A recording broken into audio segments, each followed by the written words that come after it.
నమస్కారం ఘంటారావానికి స్వాగతం. ముందుగా ప్రధానాంశాలు.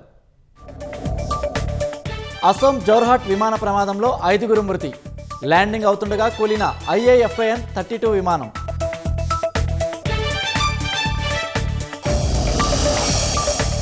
ఫోన్ ట్యాపింగ్ కేసులో మంత్రి తుమ్మల స్టేట్మెంట్ రికార్డ్ చేసిన సిట్. వినియోగించిన నెంబర్ చూపి వివరాలు సేకరించిన అధికారులు.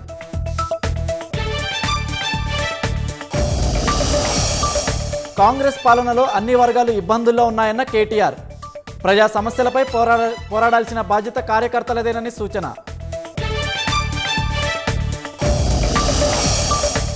నీట్ పరీక్షలో అవకతవకలపై కాంగ్రెస్ దేశవ్యాప్త ఆందోళనలు. ఈ నెల 17 నుంచి వచ్చే నెల 14 వరకు రాహుల్ ఆధ్వర్యంలో సదస్సులు. లెబనాన్పై దాడులను ఉధృతం చేసిన ఇజ్రాయెల్. హెజ్బొల్లా సైనిక స్థావరాలే లక్ష్యంగా వైమానిక దాడులు.